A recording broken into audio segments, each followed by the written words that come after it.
বাঁধি সেতু বাঁধি স্বর, জাস্টিস ফর আরজি কর। সেতু নির্মাণেও এবার আরজি কর কাণ্ডের প্রতিবাদ। দীর্ঘদিন ধরে স্থায়ী সেতু তৈরির কাজ থমকে গ্রামবাসীরা এবার নিজেরাই বাঁশের সেতু বানিয়ে ফেললেন, আর সেই সেতু উৎসর্গ করলেন নিহত তরুণী চিকিৎসককে। পুরুলিয়ার আরশা ব্লকের বামুনডিহা ও পুরুলিয়া 1 নম্বর ব্লকের কাঁটাবেড়া গ্রাম, দুই গ্রামের মধ্যে দিয়ে বয়ে গিয়েছে কংসাবতী। 2016 সালে আরশা ব্লকের বামুনডিহা ও পুরুলিয়া 1 নম্বর ব্লকের কাঁটাবেড়া গ্রামের মাঝে কংসাবতী নদীর উপর স্থায়ী সেতু নির্মাণের ছাড়পত্র মেলে। সেতু নির্মাণের জন্য পশ্চিমাঞ্চল উন্নয়ন দপ্তরের খাতে 9 কোটি 24 লক্ষ টাকা বরাদ্দ হয়। কাজ শুরু করে এক বেসরকারি নির্মাণ সংস্থা। তারপর কোনো এক অজানা কারণে হঠাৎই সেতু তৈরির কাজ বন্ধ হয়ে যায়। তখন থেকেই প্রায় 8 বছর ধরে স্থগিত রয়েছে সেতু নির্মাণের কাজ।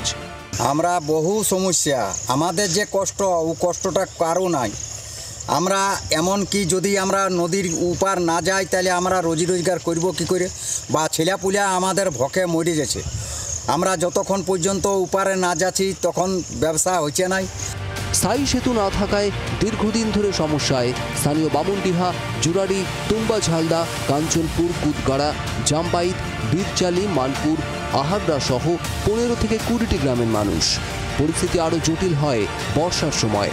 দীর্ঘ অপেক্ষার পরেও প্রশাসনের ঘুম না ভাঙায় এবার গ্রামবাসীরা নিজেরাই কংসাবতী নদীর উপর বাঁশের সেতু তৈরি করে জীবনের ঝুঁকি নিয়ে পারাপার শুরু করলেন, আর সেই সেতু উৎসর্গ করলেন আরজি করের নিহত চিকিৎসককে।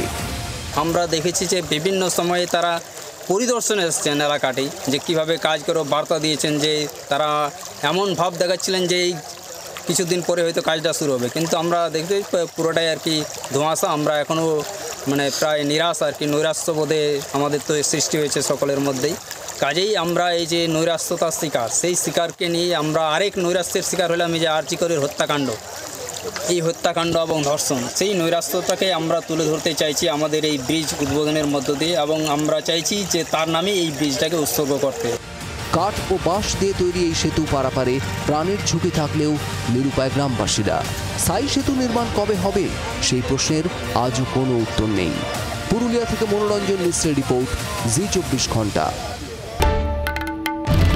বাংলার আওয়াজ, বাঙালির আবেগ, জি24 ঘন্টা।